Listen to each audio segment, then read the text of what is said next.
Abraham Lincoln تاریخ کی ان شخصیات میں شمار ہوتے ہیں کہ جنہوں نے نہ صرف اپنے ملک کی تقدیر بدلی بلکہ انسانی آزادی کے تصور کو بھی نئی طاقت دی۔ وہ امریکہ کے 16ویں صدر تھے اور ان کا نام غلامی کے خاتمے کی علامت بن چکا ہے۔ ان کی کہانی ایک ایسے انسان کی ہے جس نے مشکل ترین حالات میں بھی انصاف کو نہیں چھوڑا۔ ابراہم لنکن 12 فروری 1809 کو امریکہ کی ریاست کینٹکی کے ایک چھوٹے سے لکڑی کے گھر میں پیدا ہوئے۔ ان کا خاندان بہت غریب تھا اور ان کے والد تھامس لنکن ایک کسان اور کارپینٹر تھے۔ اس زمانے میں امریکہ کے سرحدی علاقوں میں زندگی بہت مشکل تھی۔ تعلیمی ادارے کم ہونے کی وجہ سے لوگ مزدوری کر کے یا کھیتی باڑی کر کے اپنی زندگی گزارتے تھے۔ لنکن نے اپنی ابتدائی زندگی میں غربت اور سخت محنت کو بہت قریب سے دیکھا۔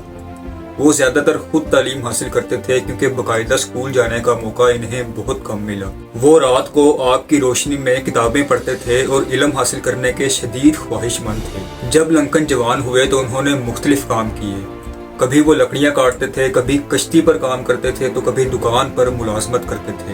ان تمام مشکلات کے باوجود وہ مسلسل مطالعہ کرتے رہے۔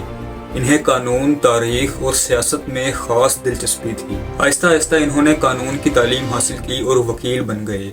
ان کی ایمانداری اور سادہ مزاجی کی وجہ سے لوگ انہیں پسند کرتے تھے۔ اسی وجہ سے انہیں آنےسٹ ایب کا لقب دیا گیا۔ لنکن نے اپنی سیاسی زندگی کا آغاز ریاست الینوائے کی اسمبلی سے کیا۔ وہ ابتدا میں ایک چھوٹی سیاسی جماعت کے رکن تھے اور سڑکوں کی تعمیر اور تعلیم کو بڑھانے کی حمایت کرتے تھے۔ ان کی تقریریں بہت اثر انداز اور سادہ ہوتی تھیں جس کی وجہ سے عام لوگ ان کی بات آسانی سے سمجھ لیتے تھے۔ وقت کے ساتھ ساتھ وہ ایک اہم سیاسی رہنما بن گئے۔ 19ویں صدی کے درمیان میں امریکہ ایک بڑے مسئلے کا شکار تھا اور وہ مسئلہ تھا غلامی۔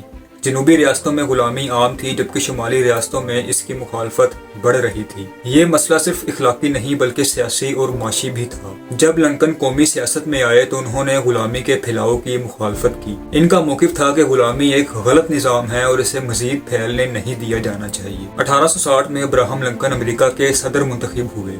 ان کے صدر بنتے ہی جنوبی ریاستوں میں شدید رد عمل پیدا ہوا۔ کئی ریاستوں نے امریکہ سے علیحدگی کا اعلان کر دیا اور ایک نئی حکومت قائم کر لی جسے کانفیڈریٹ اسٹیٹس کہا جاتا تھا۔ اس صورتحال نے امریکہ کو ایک خونی خانہ جنگی کی طرف دھکیل دیا۔ امریکی خانہ جنگی 1861 سے 1865 تک جاری رہی اور یہ امریکہ کی تاریخ کی سب سے خون ریز جنگ تھی۔ اس جنگ میں لاکھوں لوگ مارے گئے۔ لنکن کے لیے سب سے بڑا چیلنج یہ تھا کہ وہ ملک کو متحد رکھے اور جمہوری نظام کو برقرار رکھے۔ ابتدا میں جنگ کا مقصد صرف اتحاد کو بچانا تھا، مگر وقت کے ساتھ لنکن نے غلامی کے مسئلے کو بھی اس جنگ کا مرکزی مقصد بنا دیا۔ 1863 میں لنکن نے ایک تاریخی اعلان جاری کیا جسے آزادی کا اعلان کہا جاتا ہے۔ سب سے بڑی بات یہ تھی کہ اس اعلان کے بعد کانفیڈریٹ ریاستوں میں موجود غلاموں کو آزاد قرار دیا گیا۔ اگرچہ اس اعلان نے فوری طور پر غلاموں کو آزاد نہیں کیا مگر اس نے غلامی کے خاتمے کی بنیاد رکھ دی اور جنگ کو آزادی کی جنگ میں تبدیل کر دیا۔ اسی سال لنکن نے ایک مختصر مگر تاریخی تقریر کی جسے گیٹس برگ خطاب کہا جاتا ہے۔ یہ تقریر صرف چند منٹ کی تھی مگر اس میں جمہوریت، آزادی اور مساوات کے اصولوں کو نہایت مؤثر انداز میں بیان کیا گیا۔ لنکن نے کہا کہ حکومت عوام کی، عوام کے ذریعے اور عوام کے لیے ہونی چاہیے۔ جنگ کے آخری سالوں میں شمالی ریاستوں کو کامیابی حاصل ہونے لگی۔ بالآخر 1865 میں کانفیڈریٹ افواج نے ہتھیار ڈال دیے اور امریکہ دوبارہ متحد ہو گیا۔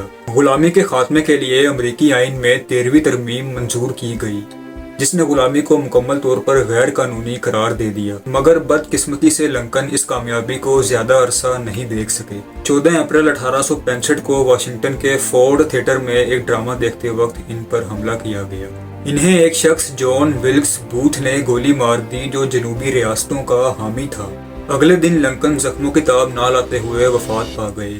ان کی موت نے پورے امریکہ کو صدمے میں مبتلا کر دیا۔ ابراہم لنکن کو آج بھی امریکہ کے عظیم ترین پریزیڈنٹس میں شمار کیا جاتا ہے۔ انہوں نے نہ صرف اپنے ملک کو ٹوٹنے سے بچایا بلکہ غلامی کے خاتمے کے ذریعے انسانی آزادی کے اصول کو مضبوط بنایا۔ ان کی زندگی ہمیں یہ سبق دیتی ہے کہ عزم، ایمانداری اور انصاف کے اصولوں پر قائم رہ کر ایک انسان پوری تاریخ کا رخ بدل سکتا ہے۔